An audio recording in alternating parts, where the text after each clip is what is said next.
Hi friends, அனைவருக்கும் வணக்கம். இன்னைக்கு பதிவில் நிலைவாசலில் நான் சொல்கிற ஒரு சில பொருட்களை வைத்து மூட்டை மாதிரி கட்டி தொங்க விட்டால் உங்கள் வீட்டில் நல்ல விஷயம் மட்டும் நடக்கும். நேர்மறை ஆற்றல் மட்டும் உள்ளே நுழையும். எந்த ஒரு கெட்ட காற்று கூட உள்ளே நுழைய முடியாது. அப்படிப்பட்ட பொருட்கள் என்ன அப்படின்றத நான் பதிவுக்குள்ளே சொல்கிறேன், வாங்க. என்னதான் நம்ம வீட்டை சுற்றி பல கோவில்கள் திருத்தலங்கள் இருந்தால் கூட, நம்ம கோயில் குளத்துக்கு போயிட்டு வந்தால் கூட வீட்டில் பூஜை அறை அப்படின்னு ஒன்று கண்டிப்பாக இருக்கும். வீட்டில் சாமி படம் வைத்து அங்கே கண்டிப்பாக தீபம் ஏற்றுவாங்க. அதே மாதிரி நிலைவாசல் படி அப்படின்றதும் ஒவ்வொரு வீட்டுக்கும் இருக்குங்க.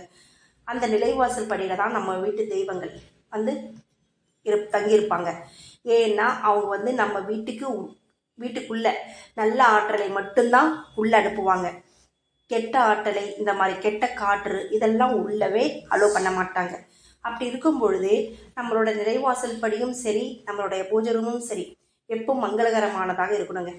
வெள்ளிக்கிழமையில கண்டிப்பாக நம்ம இந்த பூஜை பண்ணுவோம். நிலைவாசல் பூஜையும் பண்ணுவோம், பூஜை ரூமில் பூஜை புனஸ்காரமும் பண்ணுவோம். ஏன் நம்ம அது மாதிரி பண்ணுறோம்? வீட்டில் நேர்மறை ஆற்றல் நிறைய வரணும் அப்படின்றதுனால. இப்போது காற்று வழியாக கொஞ்சோண்டு கெட்ட காற்று உள்ளே வந்தால் கூட போதுங்க. வீட்டில் இருக்க அனைத்து நேர்மறை ஆற்றலையும் துரத்தி விடக்கூடியது அந்த கெட்ட ஆற்றல்.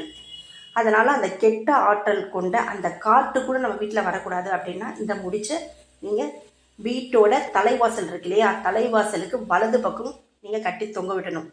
என்னென்ன விஷயம் அப்படின்னா, நம்ம வீட்டில் வந்து பூஜை புனஸ்காரம் பண்ணும்போது மந்திரம்லாம் சொல்லுவோம். ஒரு சில காயத்ரி மந்திரம் சொல்லுவாங்க, அதெல்லாம் பயங்கர பவர்ஃபுல். அப்படி எதுவே தெரியலன்னா சாமியோட நாமத்தை சொல்லலாம். எதுவுமே தெரியலன்னா கந்த கவசம் சொல்லலாம். அந்த மாதிரி உங்களுக்கு என்ன தெரியுமோ அந்த சாமியோட பேரை சொல்லி, சாமியோட நாமத்தை சொல்லி நம்ம வந்து மந்திரம் மாதிரி குளிக்க செய்யலாம். அப்படியே நமக்கு தெரியலன்னா நம்ம பாட்டு வீட்டில் டேப் ரெக்கார்டர் இருக்கும் இல்லையா, பாட்டு போட்டு ஓட விடலாம். இந்த மாதிரி வீட்டில் அந்த ஒலி சவுண்டு, ஓம் அப்படின்ற ஒலி சவுண்டெல்லாம் வரும்பொழுது அதோட வைப்ரேஷன் வீட்டில் நல்ல அதிர்வலையை கொண்டு வரும். அதனால தான் வீட்டில் வந்து விளக்கேற்றும் போது சாமி பாட்டு போடுங்க, கெட்ட மாதிரிலாம் பேசாதீங்க, கெட்ட வார்த்தையெல்லாம் சொல்லாதீங்க அப்படின்னு சொல்லுவாங்க. உண்மை. இப்போ இந்த பரிகாரத்துக்கு நம்ம என்ன பண்ணணும், என்னென்ன பொருள் தேவை அப்படின்னா, சோம்பு எடுத்துக்கோங்க, ஒரு மஞ்சள் துணி, புணுகு, நல்ல புணுகாக வாங்கிக்கோங்க. புணுகுன்றது ஒரு பூனைக்கிட்டேருந்து வருங்க. அந்த புணுகோட வாசனை சூப்பராக இருக்குங்க, அற்புதமாக இருக்குங்க அந்த புணுகு வாசனை. அந்த புணுகு வாசனை இருந்ததானா அந்த வீட்டில் எல்லா நேர்மறை ஆற்றலும் உள்ளவருங்க. பெருமாளுக்கெல்லாம் ஸ்பெஷலாக புணுகு போகுங்க அவருக்கு தடவறதுக்கு. எல்லாம் அந்த சாமிக்கு அபிஷேகம் பண்ணுவாங்க இல்லையா, எல்லா சாமிக்குமே கண்டிப்பாக புணுகு இருக்குங்க அதில். அப்படிப்பட்ட ஒரு நேர்மறை ஆற்றலை அதிகம் உள்ளடக்கிய சக்தி வாய்ந்தது தான் இந்த புணுகு. இது வந்து அதுவும் பச்சை புணுகுன்னு சொல்லுவாங்க. அது ஒரு பூனைக்கிட்டேருந்து கிடைக்குங்க, புணுகு பூனைக்கிட்டேருந்து கிடைக்கும். அது ஒரு பெரிய டாபிக், அதை பற்றி இன்னொரு நாளைக்கு பேசுகிறேன். இந்த புணுகு, பச்சை புணுகு நீங்கள் நாட்டு மருந்து கடையில் கிடைக்கும், வாங்கிக்கோங்க.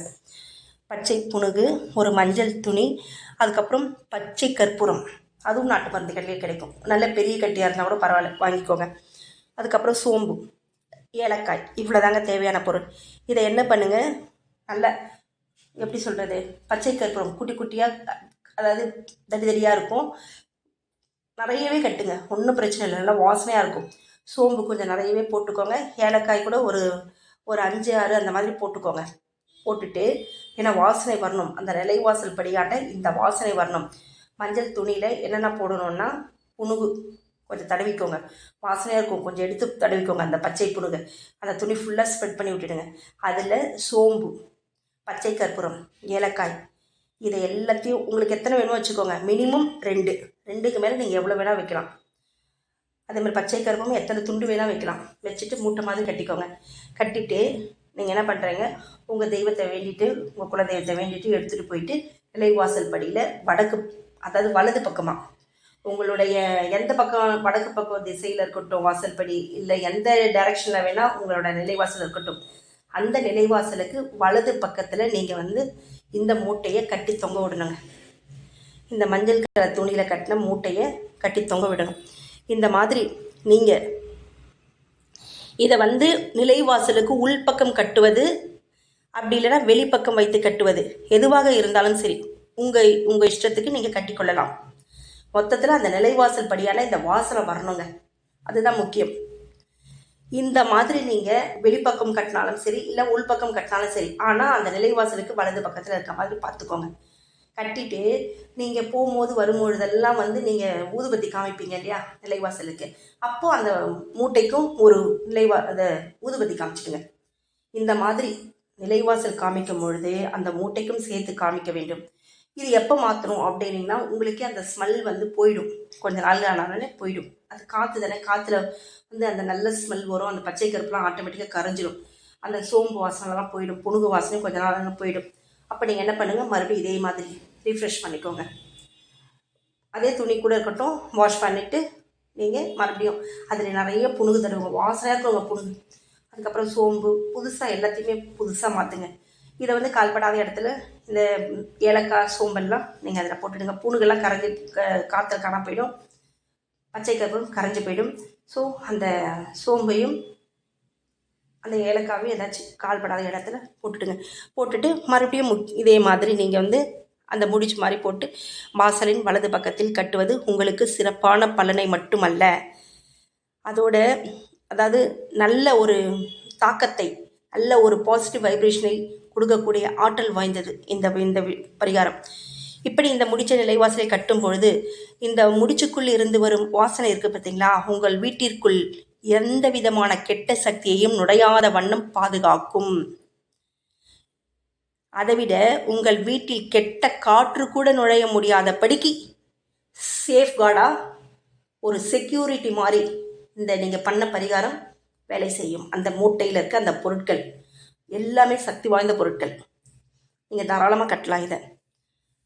அதைவிட நமது பெரும் கஷ்டங்களை கொடுக்கும் அடுத்தவர்களின் கண் திருஷ்டி இருக்கு பார்த்தீங்களா, அதையும் வீட்டுக்குள்ள அனுமதிக்காது. அப்படி எந்த ஒரு கெட்டதையும் கெட்ட கண் திருஷ்டியையும் நம்ம வீட்டுக்குள் நுழையாமல் பாதுகாத்து நமக்கு நேர்மறை ஆற்றலை மட்டுமே இந்த முடிச்சு தரும். இது எப்போ மாற்றணும் அப்படின்னு சொன்னேன், வாசனை குறையும் பொழுது நீங்கள் மாற்றணும்.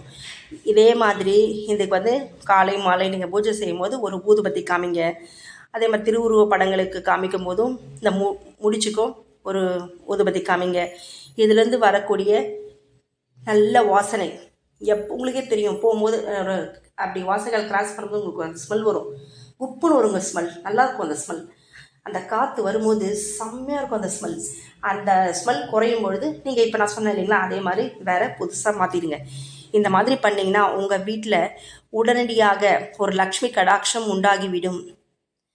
இந்த பரிகாரம் மிக மிக எளிமையானது தான். தாராளமாக நீங்கள் செய்யலாம். நம்பிக்கை இருக்கும் பட்சத்தில் தாராளமாக செஞ்சு பாருங்கள்.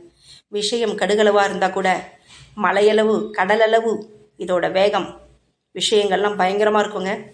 அதனால் ஆன்மீகத்தில் நிறைய விஷயம் சொல்லியிருக்காங்க. அதில் இதுவும் ஒன்று எளிமையானதான், நம்ம வீட்டில் இருக்கக்கூடியது தான். என்னென்னா பச்சை புணுகு மட்டும் கொஞ்சம் ரேட் அதிகம்.